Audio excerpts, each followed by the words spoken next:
So there are three different mechanisms for approaching this examination or approaching the classes. एक the printed notes, मैं आप लोगों को notes की कॉपीज पकड़ा दूं, ठीक है, हिंदी वालों को अलग, इंग्लिश वालों को अलग, ठीक है, समझा दूं तुम्हें हिंदी में भी इंग्लिश में भी, ठीक है। इंग्लिश वाले बच्चों को ज़्यादा दिक्कत होगी नहीं हिंदी में भी समझने की, है ना, आती है हिंदी ना, ऐसा तो नहीं है कि हिंदी नहीं आती है, तो हिंदी में भी समझ ले, साथ ही साथ इंग्लिश में भी समझ ले। रीज़न क्यों इंग्लिश में भी समझना ज़रूरी है, क्योंकि इंग्लिश मीडियम वाले बच्चों के लिए और हिंदी मीडियम वाले बच्चों के लिए, दोनों के लिए वो वोकैबुलरी डेवलप करना ज़रूरी है, ठीक है। वो शब्द जिससे आपका उत्तर जो होगा वो और बेहतर बनेगा, ठीक है। एक होता है सामान्य भाषा में लिखा हुआ, आम बोलचाल की भाषा में जो हम लिखते हैं वो, ठीक है। दूसरा उत्तर होगा जिसे हम लिखेंगे सामान्य शब्दों में ही, ठीक है, बट जिन शब्दों का प्रयोग करेंगे वो प्रयोग होंगे राजनीति विज्ञान के, those words, those terminologies which are from political science, clear, liberalism, ठीक है, मार्क्सिज्म और those terminologies which is being used by political scientist, ठीक है। उन टर्मिनोलॉजी का यूज करके हम सिंपल सेंटेंसेस में लिखे, that will fetch you good marks, उससे आपको ज़्यादा नंबर मिलेंगे, बजाय इसके कि आप उन्हीं कॉन्सेप्ट्स को बड़ी ही आसान शब्दों में और अपने शब्दों में लिखे, ठीक है। जीएस नहीं है बेटा, ये तुम्हारा ऑप्शनल है, और इस ऑप्शनल में तुम्हें शब्दों का प्रयोग भी विषय के अनुसार करना होगा, clear. So this is one strategy कि मैं प्रिंटेड नोट्स तुम्हें दे दूं और समझाता चलूं, क्लियर। बट मेरी टीचर ये कहते हैं कि अगर तुम सिर्फ समझ रहे हो क्लास में, लिख नहीं रहे हो, तो क्लास में तुम्हें अगर 90% समझ में आ रहा है, उसी दिन घर जाने के बाद जब तुम रिवाइज करोगे वही टॉपिक, तो 90% से उसी दिन वो 60% हो जाएगा, अगर सिर्फ समझे हो तो, ठीक है। और अगर एक महीने बाद रिवीजन करते हो तो ये पहुंच जाएगा 40% पे, ठीक है। और एग्जाम तक जाते जाते ये आ जाएगा 20 to 30%। अब 20 और 30% से बेटा एग्जाम क्लियर होगा क्या? नहीं। इसीलिए जितना समझ रहे हैं उसके साथ साथ दो चीजें हम करते चलेंगे। एक, सेल्फ नोट्स, जो तुम लोगों की आदतें हैं वो सुधारनी है, ठीक है। जब मैं समझा रहा होता हूँ या जब भी कोई टीचर समझा रहा होता है, तुम लोगों के सारे टीचर्स के साथ आदत है, जब टीचर समझा रहा होता है, कुछ एक्सप्लेन कर रहा होता है, तुम बड़े आराम से हाथ बंद करके ऐसे सुनते रहते हो, क्लियर।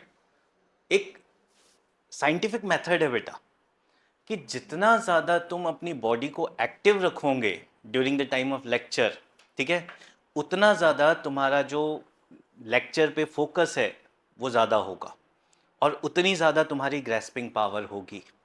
वरना जो तुम लोग बैठते हो ऐसे आराम से ना, हाथ पे हाथ रख के, एकदम बॉडी एकदम वो डल वाले फेज में पहुंच जाती है, रिलैक्सेशन वाले फेज में पहुंच जाती है, फिर तुम लोगों को नींद आना शुरू होता है क्लास में ही। फिर चाहे वो क्लास सुबह 8 बजे की हो, 11 बजे की हो या शाम में 4 बजे की हो, होता है या नहीं होता है? ये इसीलिए होता है क्योंकि तुम क्लास में, ठीक है, सिर्फ और सिर्फ अपनी बॉडी को रिलैक्स करके बैठे हो, क्लियर। सो जिस अप्रोच के साथ हम चलेंगे, मैं समझाते चलूंगा, साथ ही साथ आप लोग अपने सेल्फ नोट्स बनाते चलेंगे, ठीक है। और सेल्फ नोट्स बनने के बाद, पूरा टॉपिक एक्सप्लेन करने के बाद, ठीक है, I will be the one who will be dictating as well, dictation will also take place, ठीक है। मतलब हर एक टॉपिक को समझाने के बाद डिटेल में उसे लिखवाया जाएगा, ठीक है, उन शब्दों में जो राजनीति विज्ञान के लिए आवश्यक है, पहली चीज़, ठीक है। उन विचारकों के बारे में जिनके अनुसार हम समझ रहे हैं, ठीक है। क्योंकि सारे विचारकों के नाम तुम्हें याद नहीं रहेंगे, सारे फिलोसोफर्स के नाम, किसने क्या बात कही थी, ठीक है। उसके लिए हमें क्या करना ज़रूरी है, उनकी फिलोसफीज को लिखना भी ज़रूरी है, ठीक है। So we'll go with philosophers, clear. So strategy will be very simple.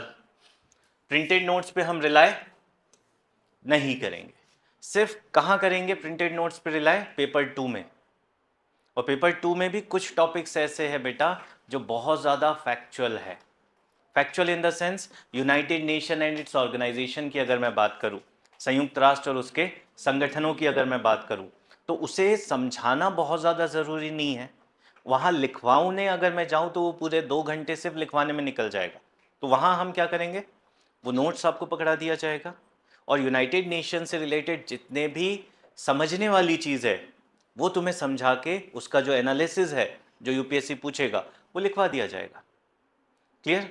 So generally ये जो हैंडआउट्स वाला काम होगा ये हम पेपर 2 में करेंगे और वो भी मिनिमम होगा। ये मैं मान लूँ या ये तुम लोग मान लो, समझ लो कि 100% सिलेबस में से मैक्स टू मैक्स 20% सिलेबस ही तुम्हें प्रिंट आउट के फॉर्म में दिया जाएगा और वो भी एज अ सप्लीमेंट नोट्स होगा बेटा, मेन नोट्स नहीं होगा तुम्हारा, क्लियर। मतलब मैक्सिमम चीज़ें हम क्लास में ही समझेंगे, क्लास में ही लिखेंगे, क्लियर। सो क्या होता है जब हम समझते हैं और उसको अपने शब्दों में और टीचर के शब्दों में लिखते हैं तो it goes into your muscle memory, ठीक है। और वहाँ रिटेंशन पावर बढ़ जाता है।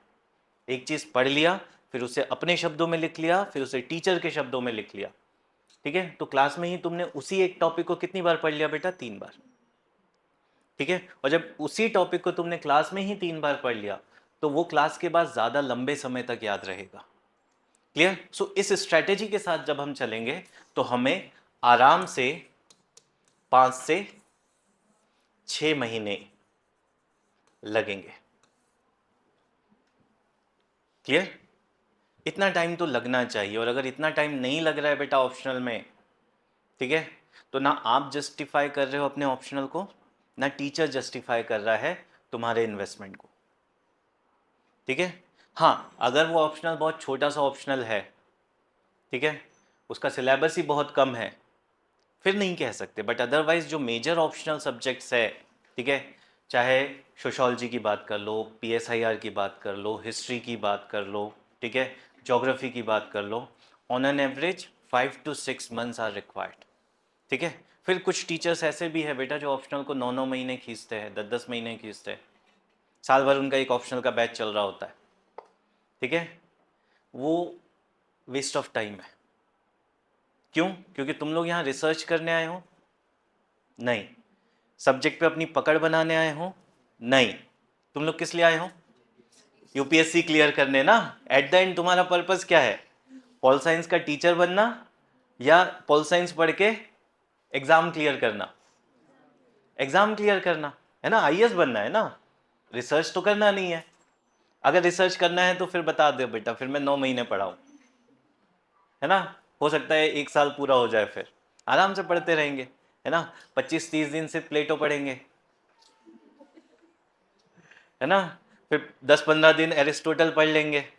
ऐसे भी टीचर है बेटा, ठीक है, जो उनका फेवरेट फिलोसोफर होता है ना, फिर उसे आराम से पढ़ाते हैं बड़ी फुर्सत में, ठीक है। और जो फिर फेवरेट चीज़ें नहीं है या जो चीज़ें डिफ़िकल्ट है उन लोगों के लिए भी, क्योंकि स्पेशलाइजेशन किसी एक फिलॉसफी में है, किसी एक एस्पेक्ट में है, फिर बाकी के एस्पेक्ट को, जो फेवरेट टॉपिक है उसे बड़े ही आराम से चलते हैं।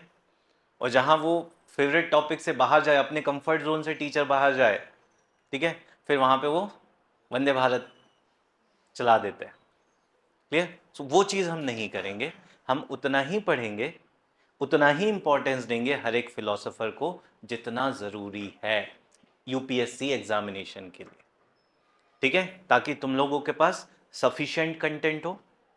और सफिशिएंट कंटेंट के बाद तुम लोग उस टॉपिक से रिलेटेड, उस फिलोसोफर से रिलेटेड किसी भी तरह का अगर क्वेश्चन आता है, ठीक है, तो तुम उस क्वेश्चन को लिख लो बेहतर तरीके से, ठीक है। ये हमारा कंटेंट का स्ट्रक्चर होगा, राइट। तो अप्रोच ये होगी as far as classes are concern. उसके बाद दूसरी चीज जो हम अप्रोच के बारे में बात कर रहे थे, हमारा पूरा सिलेबस हमने कल भी बात की थी, 4 पार्ट्स में डिवाइडेड है। Paper 1 part A, part B, paper 2 part A, part B. Clear? So out of those 4 parts our approach will be quite different in every single of them. हर एक में हमारा जो दृष्टिकोण होगा या जो पढ़ने का तरीका होगा वो अलग होगा, ठीक है। पहला पार्ट जो है वो हमारा जो थ्योरी पार्ट है, इस थ्योरी पार्ट में will go by sequence from unit number 1 to unit number 12, ठीक है।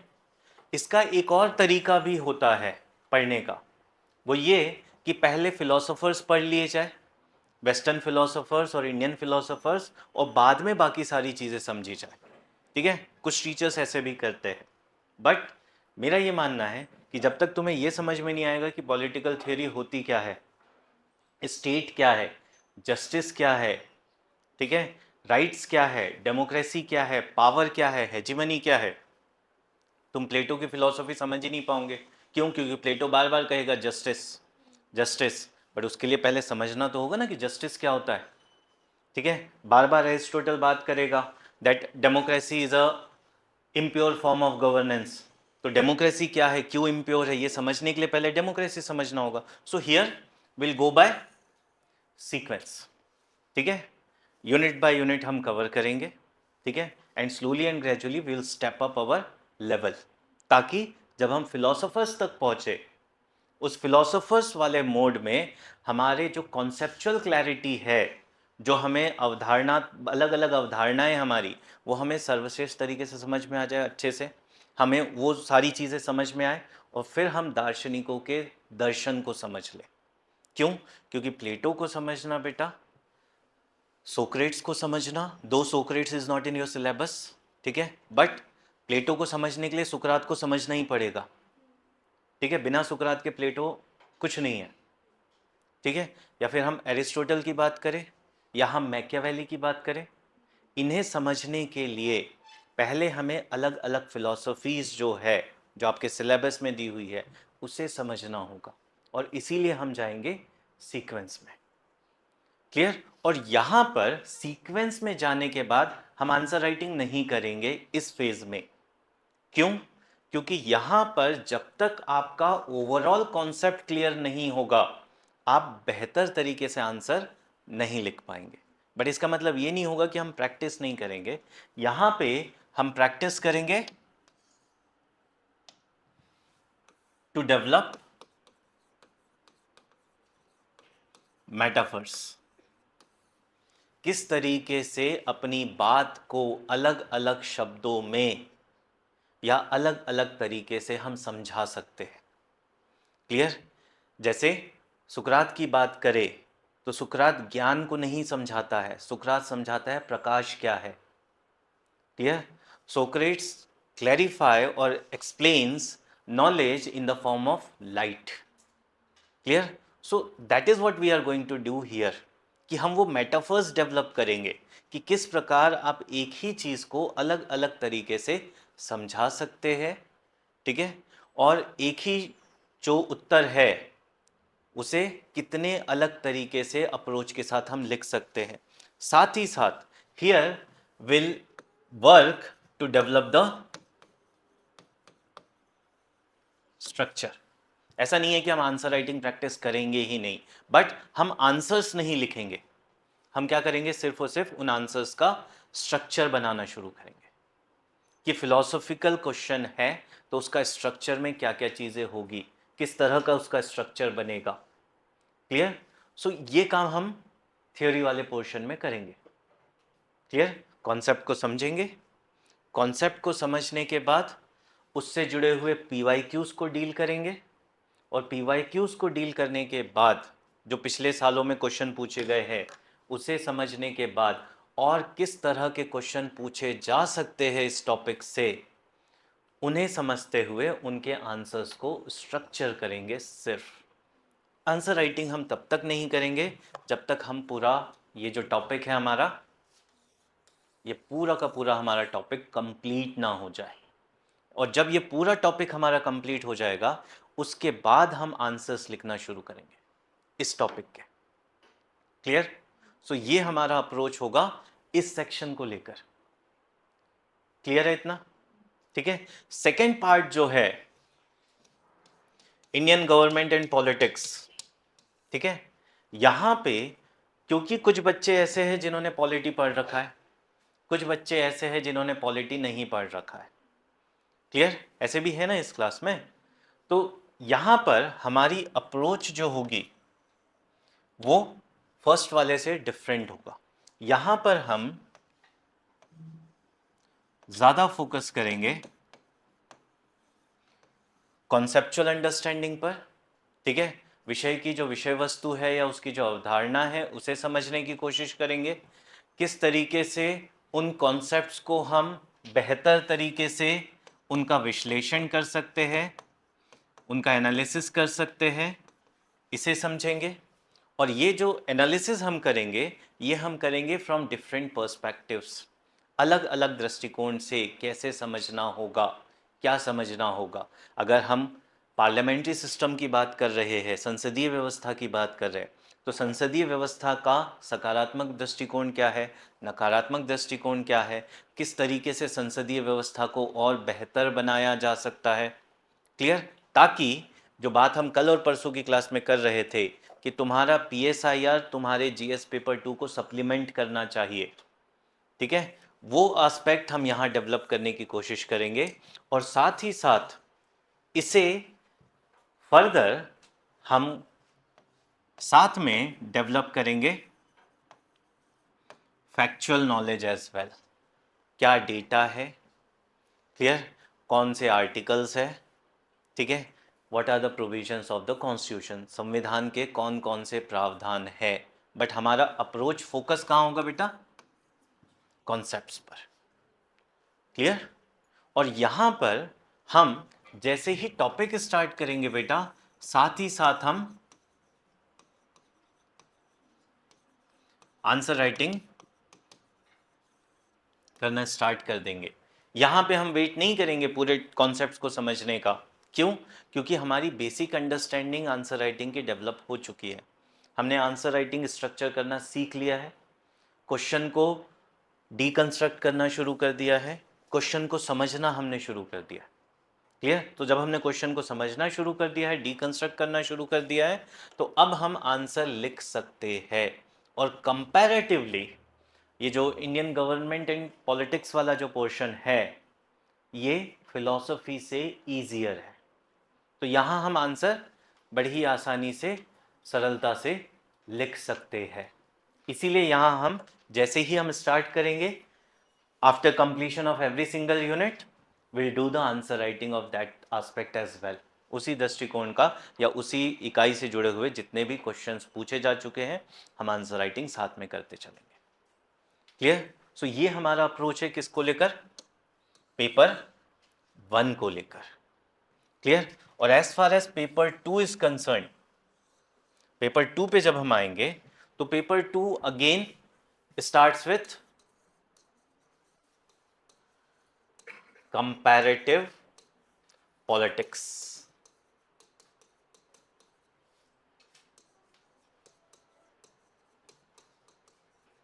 तुलनात्मक राजनीति। अब ये जो कंपैरेटिव पॉलिटिक्स वाला एस्पेक्ट है, it is again theoretical in nature, ठीक है। और क्योंकि ये थ्योरेटिकल एस्पेक्ट है, यहां पे हमें फिर से सिर्फ एक टॉपिक को नहीं समझना है, हमें उस टॉपिक से रिलेटेड सारे एस्पेक्ट्स को समझना है, ठीक है। We need to develop those parameters which we need to develop those aspects. और एक और चीज, ये जो कंपैरेटिव पॉलिटिक्स है ये आपका बेस प्रिपेयर करेगा for the next topic, that is IR, that is international relations, ठीक है। और इंटरनेशनल रिलेशंस को समझने के लिए आपको अलग अलग देशों को समझना होगा। अलग अलग देशों की राजनीति को समझना होगा, अलग अलग देशों की संस्कृति को समझना होगा। ठीक है, कि अगर अमेरिका पूंजीवादी दृष्टिकोण अपना रहा है, ठीक है, तो उस पूंजीवादी दृष्टिकोण का आधार क्या है, why it is having so much higher intellect and political maturity than any other country. Clear? और in other words what we can say, कि किस प्रकार जो ब्रिटेन है वो अपनी नीतियों को यूरोप की नीतियों से भिन्न समझ रहा है और उसके अनुसार अनुसरण कर रहा है। Clear? So we need to understand from the perspective of other countries. Clear? और यहां पर जब हम आईआर की बात करेंगे, ये आईआर आपका कनेक्टेड रहेगा इस टॉपिक से, India and the world, Bharat और विश्व। अब पेपर 2 का हम सेग्रीगेशन नहीं कर सकते बेटा। क्यों?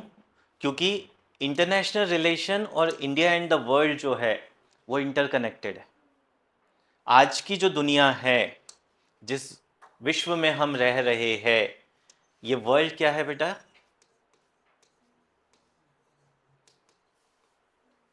ग्लोबलाइज्ड है। ठीक है,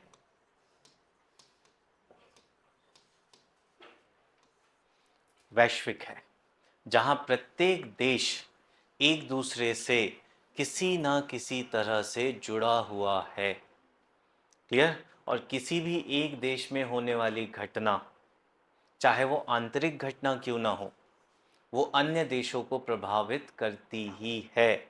उदाहरण के तौर पे कुछ दिन पहले सीरिया में आंतरिक विद्रोह हुआ, Bashar al Assad government fled from Syria, ठीक है, and took refuge in Russia.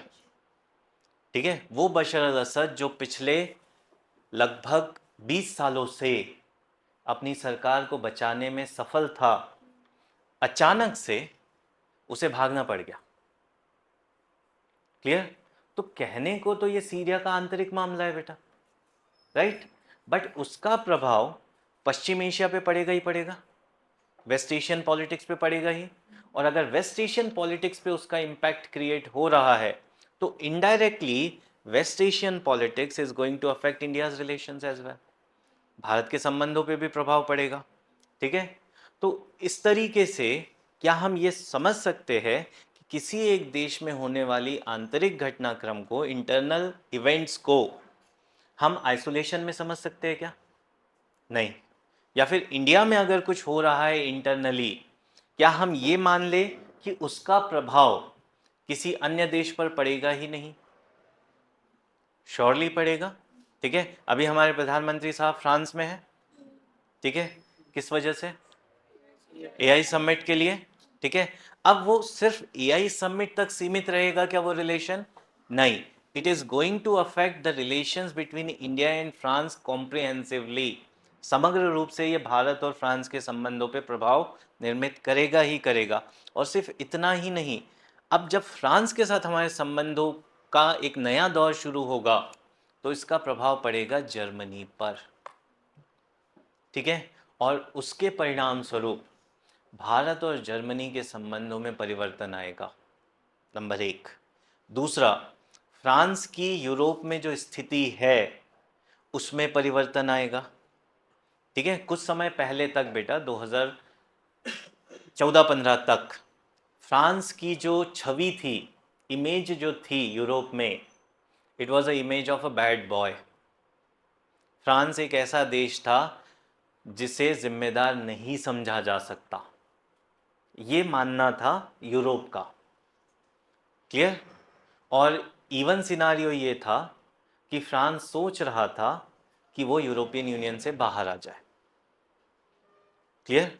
But उसके बाद फ्रांस में इलेक्शंस हुए। ठीक है, वर्तमान जो राष्ट्रपति है मैक्रोन साहब, ये चुनाव जीते और फ्रांस अब वापस रास्ते पर आ रहा है, या ये कहा जाए कि फ्रांस अब वापस से एक जिम्मेदार राष्ट्र के रूप में उभर रहा है। अगर मैक्रोन साहब की जगह मैरियन ली पेन आती, तो फ्रांस शायद यूरोपियन यूनियन से अलग हो जाता और विश्व के प्रति जो नज़रिया है, ठीक है, वो बहुत बड़ा परिवर्तित होता, यूरोपियन यूनियन पे संकट निर्मित हो जाता। बट किसी तरीके से वो बचाया गया।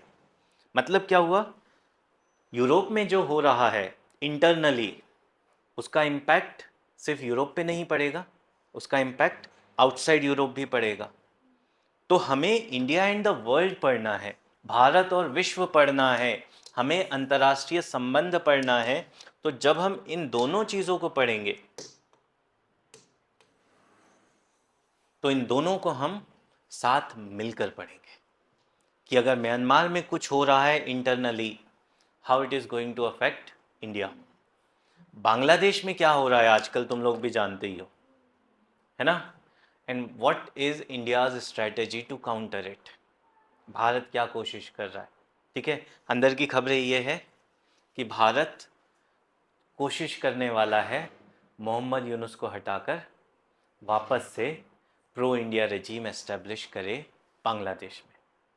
Not Sheikh Hasina right now, ठीक है, अभी शेख हसीना को नहीं भेजा जाएगा, ठीक है, बट यूनुस सरकार को हटाने की तैयारी चल रही है इंटरनली, ठीक है, नॉट इन ओपन। क्लियर। तो इसी तरीके से हमें समझना होगा कि क्या इतिहास रहा है, क्योंकि टॉपिक्स में आप देखेंगे वर्ल्ड वॉर भी है, ठीक है, टॉपिक्स में आप देखेंगे कोल्ड वॉर भी है, ठीक है, टॉपिक्स में आप देखेंगे NIEO भी है, new international economic order. Clear. और यहाँ पर हमें सिर्फ और सिर्फ बायलैटरल इशू नहीं समझने हैं, द्विपक्षीय संबंध नहीं समझना है भारत का अन्य देशों के साथ, हमें मल्टीलेटरल रिलेशंस को कवर करना है, बहुपक्षीय संबंधों को समझना है। और इस बहुपक्षीय संबंधों के साथ साथ एक और नया कॉन्सेप्ट आ रहा है बेटा पॉलिटिकल साइंस में, ठीक है, वो है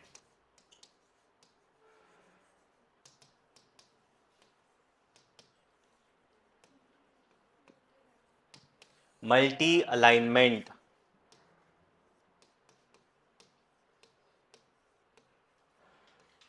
बहुगुटीय संबंध, इसे अगर आसान शब्दों में समझाऊं तो कोल्ड वॉर के टाइम पे इंडिया नॉन अलाइन था, किसी भी गुट में शामिल नहीं था, ना तो पूंजीवादी गुट में ना ही साम्यवादी गुट में, ठीक है। बट आज की डेट में इंडिया लगभग हर गुट में शामिल है, चीन के साथ एसोसिएशन है, ब्रिक्स है ना, ब्रिक्स में चीन के साथ है, अमेरिका के साथ चीन के अगेंस्ट है, क्वाड हो गया, I2U2 हो गया, है ना। उसके अलावा G20 में भी है, क्लियर। साथ ही साथ G7 की बैठक में भी इनवाइटेड गेस्ट है, इटली गए थे हमारे प्रधानमंत्री साहब, ठीक है, जिसके पे बहुत मीम भी बने थे, है ना। हाँ, वो मीम तुम्हें याद है, G7 याद नहीं है ना। सो G7 में we are increasing our engagement, ठीक है। साथ ही साथ डेवलपिंग कंट्रीज में भी इंडिया शामिल है और डेवलप्ड कंट्रीज से भी हम अपना एंगेजमेंट बढ़ा रहे, मतलब विश्व के हर एक गुट के साथ हम अपने संबंधों को विकसित कर रहे हैं, चाहे वो अफ्रीकन यूनियन ही क्यों ना हो, ठीक है, चाहे वो लैटिन अमेरिकन ग्रुप क्यों ना हो, मर्कोसुर क्यों ना हो, ठीक है, चाहे वो रशियन कस्टम यूनियन क्यों ना हो। सो अब हम नॉन अलाइनमेंट नहीं है, अब हम मल्टी अलाइनमेंट की बात कर रहे हैं। तो हमें ये भी देखना है कि इतिहास क्या रहा है संबंधों का, वर्तमान क्या है संबंधों का, और इतिहास और वर्तमान को समझने के बाद, मैं बार बार कहता हूँ, IR में भी कहता हूँ, हमें वो कैपेबिलिटीज डेवलप करनी है कि क्या भविष्य होगा इन संबंधों का, ये परीक्षण हम कर लें, ये अनुमान हम लगा ले कि ये संभावना है, ठीक है। सिंपल सी चीज़ है, हो सकता है कई बार हमारा जो अनुमान होगा वो सही होगा, कई बार हमारा अनुमान गलत भी हो सकता है, ठीक है, बट वो क्षमता हमें विकसित करनी है ताकि हम ये प्रेडिक्ट कर पाए कि फ्यूचर में हमारे रिलेशंस का क्या होगा या फ्यूचर में इंडिया की स्ट्रैटेजी क्या होनी चाहिए। इसके लिए हमें इस पेपर को, जो पेपर 2 है, इसे हमें अलग अलग टुकड़ों में नहीं पढ़ के, ठीक है, हमें एक साथ समझना होगा, ठीक है। और इसमें बहुत सारी चीजें रिपीट भी होगी बेटा। जैसे कोल्ड वॉर की बात करेंगे तो कोल्ड वॉर में बार बार वो लिबरलिज्म आएगा, वो मार्क्सिज्म आएगा, वो कम्युनिज्म आएगा, थ्योरी आएगी ही आएगी। फिर जब हम इंडियाज फॉरेन पॉलिसी की बात करेंगे तो उस फॉरेन पॉलिसी में दोबारा से हम कोल्ड वॉर को लेकर आएंगे, क्लियर। फिर अगर हम इंडिया पाकिस्तान की बात करते हैं तो इंडिया पाकिस्तान को सिर्फ आइसोलेशन में नहीं समझ सकते, इंडिया पाकिस्तान को समझने के लिए हमें वो कॉलोनियलिज्म वाले कॉन्सेप्ट पे जाना पड़ेगा, ठीक है। और फिर कॉलोनियलिज्म से आगे आकर कोल्ड वॉर के एरा में रिलेशन क्या थे और post cold war era relations क्या है, ठीक है। वो सारी चीज़ें हमें अलग अलग तरीके से समझ के फिर उसे एक साथ एक इमारत बनानी होगी, ठीक है। सो थोड़ा सा जीएस पेपर 2 कॉन्सेप्चुअली डिफिकल्ट हो जाता है और मेंटली ड्रेनिंग हो जाता है, क्योंकि एक ही साथ दिमाग को हर दिशा में दौड़ाना पड़ता है और उसलिए कई बार तुम लोग थोड़े से आउट ऑफ कंटेक्स्ट भी हो जाते हो, क्लियर। सो कोशिश यही है हमारी कि हम इसे इतना कॉम्प्रिहेंसिवली कवर कर ले कि क्वेश्चन चाहे पास्ट रिलेशन से हो या क्वेश्चन किसी भी तरह का भविष्य का अनुमान करने से रिलेटेड हो, आप उन क्वेश्चंस को बड़ी ही आसानी से लिख ले, ठीक है, और कॉम्प्रिहेंसिवली लिख ले। ये हमारी यहाँ पे कोशिश रहेगी। बट यहाँ पे हम रिपीटेडली चीज़ों को डिस्कस करेंगे, चीज़ें बार बार रिपीट करेंगे और अपने नॉलेज को इंक्रीज करने की कोशिश करेंगे, क्लियर। सो ये अलग अलग पार्ट हो गए बेटा, जिसको पढ़ने के लिए हमारी जो स्ट्रैटेजी होगी वो भी डिफरेंट होगी। हम वो मोनोटोनस सिस्टम को फॉलो नहीं करेंगे कि एक अप्रोच अडॉप्ट कर ली है उसी से हम चले जा रहे हैं, क्लियर। सो ये अलग अलग पार्ट कैसे कवर करेंगे ये समझ में आ गया। इसके बाद जो एक और इम्पॉर्टेंट एस्पेक्ट है जिससे तुम लोगों को डर भी लगता है,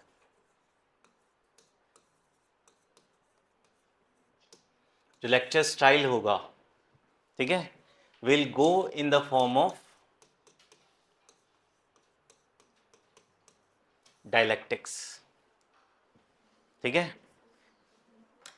dialectics simply says the conversation, ठीक है।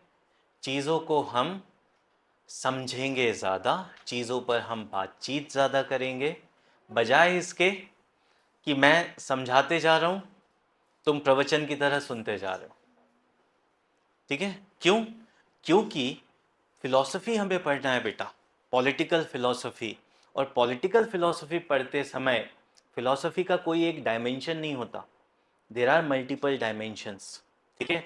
और कोशिश ये है इस ऑप्शनल के साथ कि तुम लोगों का जो पब्लिक स्पीकिंग है वो डेवलप हो जाए, नंबर 1, ठीक है। क्लास में बहुत सारे ऐसे बच्चे बैठे हुए हैं जो बोलने से हिचकिचाते हैं, पता होने के बाद भी उन्हें डर लगता है ना, बोलते ही नहीं है। क्लास में बहुत सारे ऐसे बच्चे हैं, यहीं की बात कर रहा हूँ मैं, ठीक है।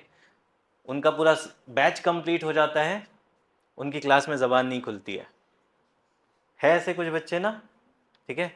बेटा इंटरव्यू में क्या करोगे फिर? वहाँ तो 5 बुजुर्ग व्यक्ति तुम्हारे सामने बैठे होंगे जिनके पास 50-50 साल का अनुभव होगा, मतलब 250 साल तुम्हारे सामने बैठे होंगे, उनके सामने बोलना। यहाँ अपनी उम्र के 50 बच्चों के बीच तुम डरते हो, है ना।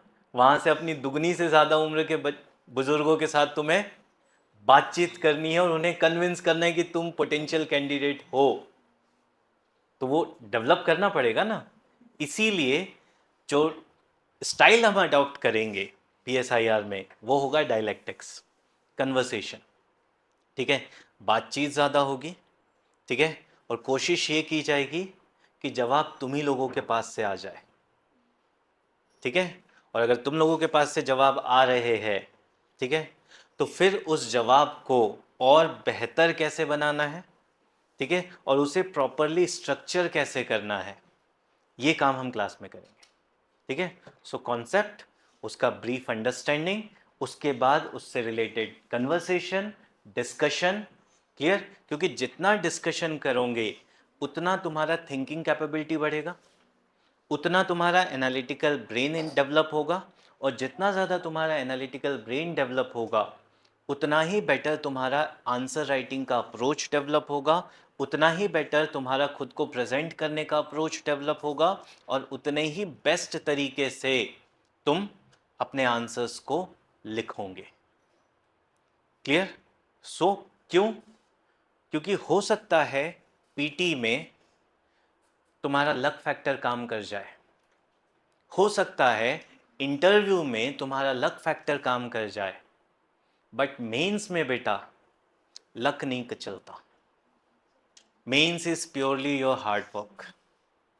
ठीक है? हो सकता है तुम्हारा एक पेपर में लक काम कर जाए कि ऐसे तुमने जिस टॉपिक पे प्रिपेयर किया था, जिस तरीके से प्रिपेयर किया था वही ऐसे आ गया, या हो सकता है जीएस पेपर 1 में तुमने वही क्वेश्चंस तुम्हारे आ गए जो तुमने अच्छे से टॉपिक कवर किए थे। ठीक है? बट ऐसा पूरे 9 पेपर में होगा क्या? संभावना है ऐसी? इतना लकी कोई इंसान है? संभावना ही नहीं है बेटा। क्लियर? और जब संभावना ही नहीं है, इसका मतलब क्या हुआ? यहां पर मेंस में हमें लक से ज्यादा अपनी मेहनत पे ध्यान देना है। ठीक है? क्योंकि हो सकता है लक एक पेपर में, 2 पेपर में काम कर जाए। ठीक है? 9 के 9 पेपर में काम नहीं करेगा। मैं 9 क्यों बोल रहा हूं बेटा? क्योंकि कुछ बच्चे ऐसे भी है, ठीक है, जो क्वालिफाइंग पेपर में फेल हुए। सोच के देखो बेटा, प्रीलिम्स क्लियर किया, ठीक है, मेंस अच्छा स्कोर करने की कोशिश थी, ठीक है, और हिंदी और इंग्लिश के जो पेपर होते हैं वही पास नहीं हुए। ठीक है?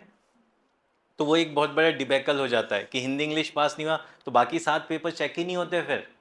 फिर मार्कशीट में साफ लिखा आता है you are not qualified in the qualifying papers. Clear? हाँ, वो अलग बात है कि उन्हीं बच्चों ने अगले साल फिर से अटेम्प्ट देके आज पोस्टेड है, अपनी गलती सुधार ली, बट ऐसा भी होता है। तो हमें उन 9 पेपर्स के साथ चलना है, बट उन 9 पेपर्स में वो जो 7 पेपर्स तुम्हारे मेंस के हैं, उन 7 पेपर्स में तुम्हें अपने हार्डवर्क को जस्टिफाई करना होगा। और जस्टिफाई कैसे किया जा सकता है? Only by writing good answer. ठीक है? और मैं गुड आंसर की बात कर रहा हूँ, आइडियल आंसर की बात नहीं कर रहा हूँ, क्योंकि ह्यूमैनिटीज़ में there is nothing called ideal answer. कुछ भी आइडियल नहीं होता है। वो आइडियलिज्म सिर्फ एक यूटोपिया है जिसे अचीव नहीं किया जा सकता। ठीक है? So what I am trying to do, will be able to prepare good answers. ठीक है? और ये गुड आंसर्स हमारे जितना ज़्यादा हम डिस्कशंस करेंगे, जितना ज़्यादा हम डेलिब्रेशन करेंगे, उतने ज़्यादा हमारे डायमेंशंस कवर होंगे। समझना बेटा, मैं बार बार कहता हूँ, जीएस वाली क्लासेस में भी शायद मैंने ये चीज़ें समझाई है तुम लोगों को कि 3 पॉइंट्स को लिखना और उन्हें डिटेल में एक्सप्लेन करना इंपॉर्टेंट नहीं है। ज़्यादा महत्वपूर्ण क्या है? 5 से 6 पॉइंट्स लिखो और उन्हें बहुत ही संक्षिप्त तरीके से एक्सप्लेन कर दो, 1 लाइन और 2 लाइन। ठीक है? Second one is better. Means क्या है? हमें अपने आंसर्स के जो डायमेंशंस है, जो दृष्टिकोण है, उन्हें विस्तारित करना है। जितने ज़्यादा हमारे आंसर के डायमेंशंस होंगे, जितने ज़्यादा तरीके के हम पॉइंट्स लिखेंगे अपने आंसर में, उतना ही बेहतर हमारा आंसर होगा। ठीक है? साथ ही साथ इन डायमेंशंस के साथ जो दूसरी चीज इंपॉर्टेंट होती है to write a good answer is the facts. ठीक है? अगर आपने पूरा कॉन्सेप्चुअल अंडरस्टैंडिंग डेवलप कर लिया है, डायमेंशंस कवर कर लिए हैं, और उन डायमेंशंस के साथ अगर आपने उस टॉपिक से रिलेटेड, उस कॉन्सेप्ट से रिलेटेड फैक्ट्स भी लिख दिए, तो फिर इवैल्यूएटर क्यों नहीं नंबर देगा बेटा तुम्हें? फिर कुछ रह जाएगा? नहीं, ठीक है। द ओनली थिंग इज, या तो हम कॉन्सेप्ट्स पे फोकस कर देते हैं या हम फैक्ट्स पे फोकस कर देते हैं, या तो हम थ्योरी एस्पेक्ट पे फोकस कर देते हैं या फिर हम प्रैक्टिकल एस्पेक्ट पे फोकस कर देते हैं। हम वो बैलेंस अडॉप्ट करने में मुश्किल आती है। वो बैलेंस क्यों नहीं आता बेटा? क्योंकि हम सिर्फ पढ़ते हैं, ठीक है। हम सिर्फ और सिर्फ कोशिश क्या कर रहे हैं, हमने ये मान रखा है, अपने दिमाग में बिठा रखा है कि यूपीएससी इंडिया का टफेस्ट एग्जामिनेशन है। इंडिया का छोड़ो, वर्ल्ड का टफेस्ट एग्जामिनेशन है, ठीक है। और इस टफेस्ट एग्जामिनेशन के लिए बहुत ज़्यादा रटना है, बहुत ज़्यादा लिखना है, बहुत ज़्यादा पढ़ना है, ऐसा कुछ नहीं है, ठीक है। करना क्या है, चीज़ों को समझना है, इस तरीके से समझना है कि हमारी चीज़ें एक बार हमारे दिमाग में बैठ गई। कॉन्सेप्ट्स, फैक्ट्स की बात नहीं कर रहा हूं मैं, क्योंकि फैक्ट्स तो चेंज होंगे। आज जो फैक्ट्स है, हो सकता है 2 महीने बाद, 3 महीने बाद कोई नई रिपोर्ट आए और वो फैक्ट अपडेट हो, तो वो फैक्ट्स कॉन्स्टेंटली अपडेट होंगे।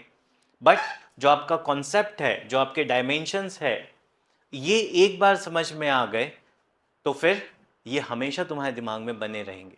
वो रट्टाफिकेशन नहीं है यहाँ पर। ह्यूमैनिटीज़ का यही सबसे एक एडवांटेज है, जितना ज़्यादा आप सोच सकते हो, जितना ज़्यादा आप अपने दिमाग को एनालाइज करवा सकते हो, उतना ही बेहतर तुम्हारा कॉन्सेप्चुअल क्लैरिटी होता जाएगा। और जितना बेहतर तुम्हारा कॉन्सेप्चुअल क्लैरिटी होता जाएगा, उतने बेहतर तुम्हारे आंसर बनते जाएंगे। क्लियर? क्योंकि एक ही इंसान स्टार्टिंग में, अगर मैं तुमसे कहूँ किसी एक टॉपिक को लेकर मैक्सिमम कितने पॉइंट सोच सकते हो? 3, 4, 10 तो नहीं आएंगे। क्लियर?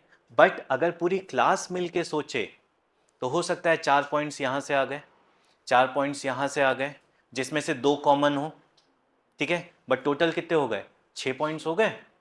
बाकी बच्चों से और 3-4 पॉइंट्स आ गए, ठीक है, अलग अलग करके, नॉन रिपीटेटिव पॉइंट्स। तो हमारे पास जब क्लास में पूरा डिस्कशन होगा तो वो 4 की जगह 10 पॉइंट्स आ जाएंगे। क्लियर? और जैसे हमारे पास 10 वो पॉइंट्स आ गए, हमारे आंसर्स के डायमेंशंस बढ़ गए। अब हमारे पास कंटेंट बहुत ज़्यादा हो गया है। तो अब हमारे पास जब कंटेंट ज़्यादा है तो हमें क्या करने की ज़रूरत है? हर एक कंटेंट को बहुत ही कंसाइसली, बहुत ही ब्रीफली लिख देना है। इवैल्यूएटर को समझ में आ जाएगा कि this particular candidate knows these dimensions, इस व्यक्ति को इतने डायमेंशंस पता है। तो अगर ये डायमेंशंस वो लिख रहा है तो फिर उसे एक्सप्लेन भी कर सकता है, चाहे उसने नहीं किया है। बट अगर वो पॉइंट लिखा है तो उसे पता है कि इस पॉइंट का मतलब क्या है, तो फिर वो समझाने की ज़रूरत नहीं है कि उसका मतलब क्या है। राइट? क्योंकि कीवर्ड्स देखे जाते हैं बेटा मेजरली, कि आंसर्स में ये कीवर्ड्स होने चाहिए, वो आंसर के कीवर्ड्स है या नहीं है आपके आंसर में। क्लियर? तो इस तरीके से आप अपने आंसर्स को, या हमारा जो लेक्चर स्टाइल होगा जिसमें हम will discuss, deliberate, clear, and then conclude. Clear? So कोशिश ये की जाएगी पूरे लेक्चर की स्टाइल की। क्लियर है इतना? Any further doubt now? From my side, what we are going to do in PSI or optional is covered completely. क्या क्या चीज़ें हम करेंगे, किस तरीके से करेंगे, क्या अप्रोच होगी, ठीक है, क्या सिलेबस है, कैसे GS2 में हेल्प करेगा, कैसे GS4 में हेल्प करेगा, ऐसे में कैसे हेल्प करेगा, ये 3 दिन की क्लासेस में हमने समझ लिया है, ठीक है। Even after this, if you are having any doubt you can ask. अब अगर तुम लोगों के कोई सवाल है तो आप पूछ सकते हो। हम्म।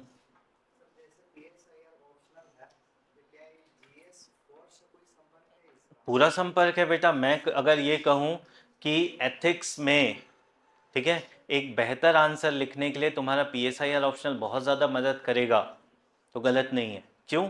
क्योंकि ethics is what?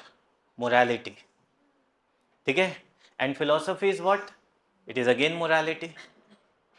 Clear? So कहीं ना कहीं वो जो नैतिकता है वो दर्शन पर ही आधारित है ना। नैतिकता के कोई सिद्धांत, वैज्ञानिक सिद्धांत तो है नहीं, ये सामाजिक सिद्धांत है, ये दार्शनिक सिद्धांत है। और जब ये दार्शनिक सिद्धांत है तो राजनैतिक दर्शन जो होगा वो सबसे ज़्यादा हेल्पफुल क्रिएट होगा, ठीक है। इसीलिए मैं बार बार क्या कहता हूँ, PSIR का जो रेलेवेंस है वो बहुत ज़्यादा है, क्योंकि तुम्हारा 250 नंबर GS पेपर 2 पढ़ने की ज़रूरत नहीं पड़ेगी। क्लियर? सिर्फ थोड़ा सा एस्पेक्ट जो गवर्नेंस का है वो देखना पड़ेगा। क्लियर? उसके अलावा GS पेपर 2 तुम्हें कवर करने की ज़रूरत ही नहीं है अगर PSIR ऑप्शनल है तो। उसके बाद GS पेपर 4 एथिक्स, ठीक है, पॉलिटिकल फिलोसफीज पढ़ के, दैट पेपर 1 पार्ट 1,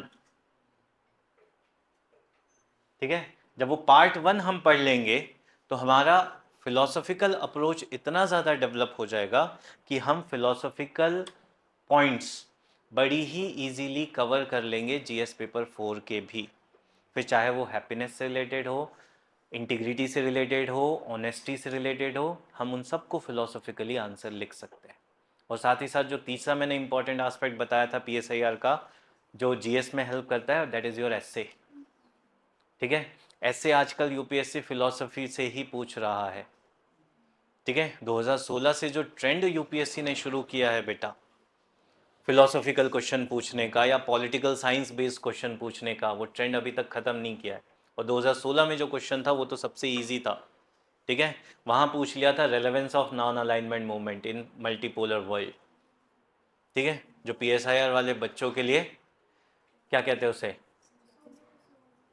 सोने पे सुहागा नहीं बेटा, वो सबसे इजीएस्ट क्वेश्चन था पूरे UPSC का उस साल का, PSIR वाले बच्चों के लिए, कि तुम्हें सिर्फ बताना है कि नॉन अलाइनमेंट है क्या, उसका रेलेवेंस क्या है ना। ये इतना इजी क्वेश्चन है। क्लियर? सो वो एक बेटर ट्रेंड है आजकल के लिए कि पॉलिटिकल साइंस ऑप्शनल वाले बच्चे, ठीक है, ज़्यादा अच्छा परफॉर्म कर रहे हैं। ठीक है, और बार बार मैंने पहले भी दिन भी कहा था, दूसरे दिन भी कहा था कि जितना ज़्यादा तुम फिलॉसफी को, पॉलिटिकल फिलॉसफी को अपने GS पेपर 2 में ऐड करोगे, ठीक है, उतना ज़्यादा तुम्हारा नंबर बढ़ेगा GS पेपर 2 में, जो जनरली 80, 90, 95 की रेंज में होता है। अगर तुम उसे फिलॉसफी के एस्पेक्ट से भी ऐड ऑन करोगे तो यही 95 तुम्हारा 110, 115, 120 होगा। तो वो 10 से 15 नंबर का लेवरेज वहाँ खींचता है अगर तुमने पॉलिटिकल साइंस को GS पेपर 2 में लिख दिया तो। ठीक है, बट लिख दिया का मतलब ये नहीं कि कॉलेज की तरह कुछ भी उठा के लिख दिया, टू द पॉइंट अगर लिख दिया है, ठीक है, तो फिर वो नंबर बढ़ेगा बेटा, 110, 120 आएगा ही आएगा, ये श्योरिटी है। क्लियर? बट क्योंकि तुम लोगों की अभी आदत चेंज भी करनी है ना, तुम लोग अभी कॉलेज गोइंग हो, है ना, कॉलेज में तो तुम लोग क्या करते हो, वो एक शब्द पकड़ा और कहानी छापी, है ना, वो काम यहाँ नहीं करना है। ठीक है, उस क्वेश्चन को समझना, ज़्यादातर केसेस में होता यह है बेटा, नंबर कम आने की वजह क्या है, नंबर कम आने की वजह यह है कि हम क्वेश्चन ही नहीं समझ पाते हैं। ठीक है, मैं बार बार कहता हूं कि क्वेश्चन को समझना सबसे ज़्यादा ज़रूरी है एक अच्छा आंसर लिखने के लिए। क्यों? क्योंकि कई बार क्वेश्चन की डिमांड कुछ और होती है, हम कुछ और लिख जाते हैं। ठीक है, क्यों? क्योंकि हमने क्वेश्चन को समझा नहीं। ज़्यादातर ये उन क्वेश्चंस में होता है जहां एक स्टार्टिंग में स्टेटमेंट दे दिया जाता है और फिर लिख दिया जाता है नीचे, in the context of above statement you need to explain this. But हम क्या मान लेते हैं, वो जो पहले स्टेटमेंट दिया है उसे एक्सप्लेन करना है, नहीं, उसके कंटेक्स्ट में जो बाद में क्वेश्चन दिया है उसे एक्सप्लेन करना होता है। ठीक है, so the most important, most difficult task for answer writing is to understand the demand of the question. ठीक है, और अगर वो डिमांड ऑफ द क्वेश्चन समझ में आ गई है तो फिर हमारे लिए answer writing is a piece of cake.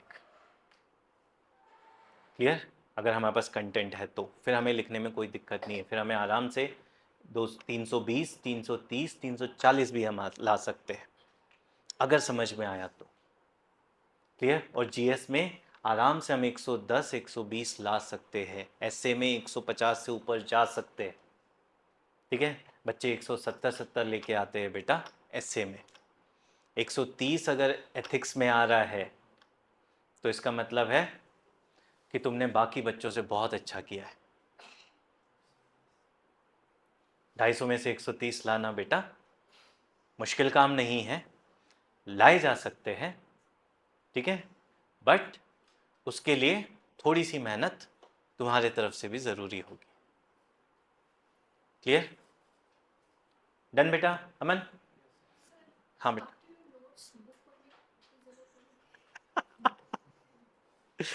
After my notes book पढ़ने की ज़रूरत पड़ेगी या नहीं पड़ेगी? ठीक है, कौन बोला नहीं पड़ेगी? देखो, जीएस पेपर 2 में आई कैन इंश्योर कि नहीं पड़ेगी, जीएस पेपर 4 में आई कैन इंश्योर नहीं पड़ेगी, ठीक है। पीएसआईआर में मैं नहीं कहूँगा कि नहीं पड़ेगी, मैं कहूँगा कि कुछ टॉपिक्स ऐसे हैं जो मैं खुद कहूँगा कि बेटा ये टॉपिक उस किताब से पढ़ लेना, ठीक है। हाँ, बट ये मान के चलो कि सिर्फ वो जो कुछ किताब से कुछ टॉपिक पढ़ने की बात है, वो सिर्फ मैक्स टू मैक्स 30% होगा, उससे ज़्यादा किताब पढ़ने की ज़रूरत नहीं पड़ेगी। क्लियर? क्योंकि मेरा यही मानना है कि अगर मैंने पढ़ाया है और फिर भी तुम्हें किताब पढ़नी पड़ रही है, फिर मेरे पढ़ाने का कोई मतलब ही नहीं है बेटा, राइट? और टीचर का मतलब ही नहीं है बेटा, टीचर का काम ही है, अगर मैं वो सारी किताबें पढ़ के तुम्हें नहीं पढ़ा रहा हूँ, ठीक है, मैं तुम्हारे लिए वो कंटेंट नहीं कर रहा हूँ कंसाइज, ठीक है, तो फिर क्या रिलेवेंस है? तुम सेल्फ स्टडी ना कर लो, ठीक है, तुम कोचिंग में क्यों आओ? कोचिंग का काम क्या है? यूपीएससी बेटा वो अथाह सागर है इंफॉर्मेशन का, जिसमें दुनिया जहान की इंफॉर्मेशन है, राइट? अब टीचर का या कोचिंग इंस्टीट्यूट का सबसे इंपॉर्टेंट काम क्या है? उस अथाह सागर में से तुम्हारे लिए चुन चुन कर वो मोती इकट्ठे करना और वो मोती तुम्हें पकड़ा देना कि ये लो बेटा, इन मोतियों से तुम अपनी माला बना लो, है ना। अब ये मत कहना मैं चीन का समर्थन कर रहा हूँ मोतियों की माला कह के, है ना, मैं स्ट्रिंग ऑफ पर्ल्स की बात नहीं कर रहा हूँ, है ना, हीरे खोज लेंगे तुम लोगों के लिए, ठीक है, सो नेकलेस ऑफ डायमंड बन जाएगा, राइट? सो वो काम है। हाँ, बट कुछ चीज़ें ऐसी होती है जो तुम्हें एक्स्ट्रा थोड़ी सी पढ़नी पड़ेगी, ठीक है। और साथ ही साथ एक और चीज़, इसी बात से, इसी सवाल से एक और चीज़ समझ में आ गई है जो तुम लोगों को बताना है। इसके अलावा जो तुम लोगों को इम्पोर्टेंट है, तुम लोगों के लिए जो इम्पोर्टेंट है वो है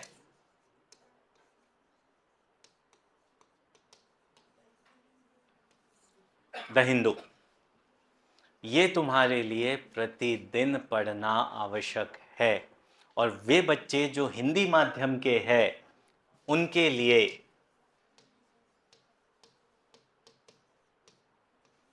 जनसत्ता, जागरण नहीं, अगर पीएसआईआर ऑप्शनल है तो फिर जनसत्ता। क्यों?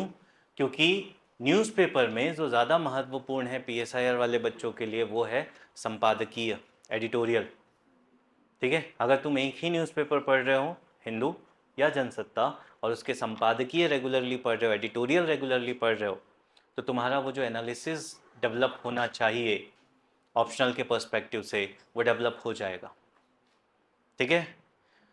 अलग अलग लोग बोलते हैं बेटा, कुछ टॉपर्स जो है, ठीक है, वो ये भी कहते हैं कि हिंदू और इंडियन एक्सप्रेस दोनों पढ़ना चाहिए, ठीक है। इतना कोई नहीं कर सकता, सिंपल सी चीज़ है, ठीक है।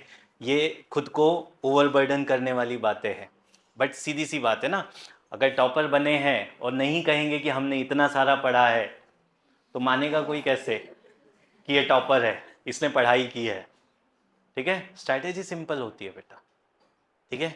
एक ही बुक को, एक ही सोर्स को 10 बार पढ़ना is the key, rather than reading 10 different books once, ठीक है। तो 10 अलग अलग किताब की बजाय एक किताब 10 बार, वो ज़्यादा इम्पॉर्टेंट है, क्लियर?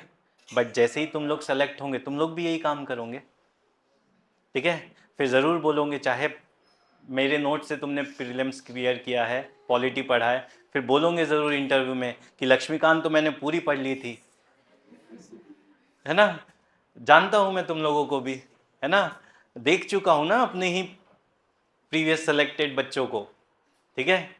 पढ़ा सारा मेरे नोट से है, बट जब इंटरव्यू देने जाते हैं, पॉलिटी के लिए मैंने लक्ष्मीकांत पढ़ी थी, उसके साथ डीडी बासु पढ़ी थी, मैंने कहा हाँ बेटा ठीक है, हाँ। कुछ नहीं बोलोगे तब भी चलेगा बेटा, मुझे कोई फर्क नहीं पड़ेगा, ठीक है। मैं तो तब भी तुम्हें कहूँगा बेटा, ठीक है, कि लक्ष्मीकांत को उठा के फेंक दो, किताब को, उस व्यक्ति को नहीं, राइट। उसकी ज़रूरत नहीं है, वो तुम्हें हेल्प नहीं करेगी। हाँ, जिनका ऑप्शनल PSIR है उनके लिए DD Basu is the best book जो पढ़ना है, ठीक है। हालांकि उसे भी हम क्लास में ही कवर कर लेंगे, तो बहुत ज़्यादा चीज़ें उसकी भी हम रेफर, तुम लोगों की जिम्मेदारी नहीं होगी, ठीक है, वो सारी जिम्मेदारी मेरी। क्लियर? एनी अदर डाउट और क्वेश्चन? नहीं, सर क्लास मतलब रेगुलर चलेगा 5 से 6 महीने बाकी जितना भी ऑप्शनल हुआ है तो ऐसा रेगुलर चलता नहीं। अच्छा, मेरे बारे में क्या धारणा बनाई है तुम लोगों ने? तुम ही लोगों से पूछ लो। अगर मैं सब्जेक्ट शुरू करता हूं तो फिर भटकता हूं क्या? कंप्लीट करके ही खत्म करता हूं ना, क्लास छोड़ता हूं तुम्हारी, चाहे वो पॉलिटी हो, चाहे वो IR हो, ठीक है, चाहे वो एथिक्स हो, टॉपिक कंप्लीट करके ही गया हूं। जितना एक्सपीरियंस GS के साथ रहा है ना। हाँ, बीच में 1-2 दिन के लिए गैप मारा है मैंने, जब अर्जेंट वर्क आ जाता है तब, है ना। हाँ, जहाँ तक बात ऑप्शनल की है बेटा, तो ये मान के चलो 4-5 महीने की बात है, या 6 महीने भी लग सकते हैं। तो इस 6 महीने में गैप एक आध बार होगा, ठीक है, वो भी 3-4 दिन का, इससे ज़्यादा नहीं होगा, ठीक है, अनलेस कुछ इमरजेंसी आ जाए, ठीक है। जैसे 2016 में इमरजेंसी आई थी कि तबीयत मेरी इतनी ज़्यादा ख़राब हो गई थी कि मैं 3 महीने बेड रेस्ट पे था, तो उसका मैं नहीं प्रिडिक्ट कर सकता। बट नॉर्मल सर्कमस्टांसेस में ये जो हमारी क्लासेस होगी बेटा, ये रेगुलर चलेगी, मंडे टू फ्राइडे होगी, ठीक है। सैटरडे संडे नहीं पढ़ाता मैं, ठीक है। सो 5 डेज अ वीक हम पढ़ेंगे, ठीक है। सैटरडे संडे तुम लोगों के लिए रिवीजन का टाइम रहेगा, ठीक है, ताकि तुम लोग ज़्यादा ग्रैस्प कर लो, ठीक है। सो ऑप्शनल की स्ट्रैटेजी यही रखेंगे, हम 5 दिन पढ़ेंगे, 7 दिन नहीं पढ़ना, 6 दिन भी नहीं पढ़ना। क्यों? क्योंकि उससे प्रोडक्टिविटी कम होती है over the period of time. 1 हफ्ते पढ़ लोगे 6 दिन, 2 हफ्ते पढ़ लोगे 6 दिन, बट साथ ही साथ तुम्हारे ऑप्शनल के साथ साथ तुम्हारे पास बर्डन GS का भी है, तो हम उसे नज़रअंदाज नहीं कर सकते। हमें अपनी प्रिपरेशन को बहुत ही साइंटिफिकली इस तरीके से डेवलप करना है कि हमारे लिए ये काम इजी हो जाए, ये नहीं कि हम इसे एक और बर्डन के रूप में डेवलप कर लें, राइट। तो 5 डेज क्लास होगी, रेगुलर क्लासेस होगी। हाँ, अभी से तुम लोगों को बता देता हूँ, अप्रैल में मैं छुट्टी पे जाऊँगा 4 दिन के लिए, वो इम्पोर्टेंट काम है मेरा घर पे, है ना, तो वो चीज़ है। उसके अलावा छुट्टी नहीं मिलेगी तुम लोगों को, ठीक है। क्या बेटा? होली का? मेरा बस चले तो मैं होली के दिन भी पढ़ा दूं, बट मेरा बस चलेगा नहीं इस मामले में, मैं जानता हूं, है ना।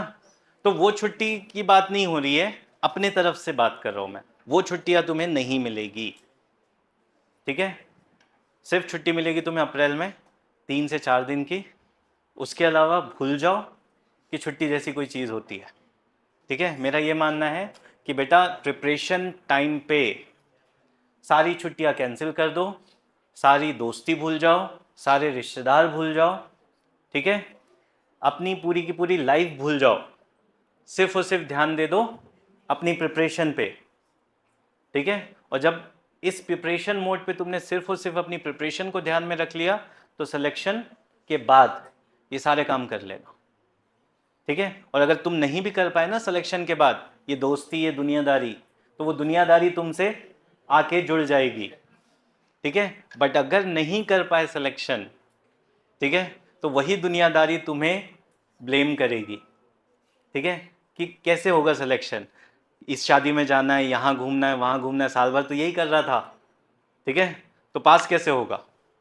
इसीलिए वो सारी चीज़ें छोड़ के सिर्फ और सिर्फ प्रिपरेशन मोड पे, ठीक है, सिंसियरली हम तैयारी करेंगे और कोशिश करेंगे कि क्लास में ही आपकी सारी चीज़ें कवर हो जाए, ठीक है। उसके अलावा जो क्लास कंप्लीट होने के बाद जो बचेगा आप लोगों के लिए टास्क, वो बचेगा सिर्फ करंट अपडेट करना, ठीक है। क्योंकि क्लास अगर हमारी 5-6 महीने की मैं बात कर रहा हूँ तो फरवरी से अगस्त तक, ठीक है। वो बच्चे जो 25 में एग्ज़ाम दे रहे और मेंस लिखते हैं तो अक्टूबर में मेंस होगा, तो वो 2 महीने उनके लिए करंट अफेयर्स ऐड ऑन करने की ज़रूरत पड़ेगी। जो बच्चे 26 वाले हैं उन्हें अगले 1 साल ऐड ऑन करना है सिर्फ current affairs, theory portion change नहीं होगा, ठीक है।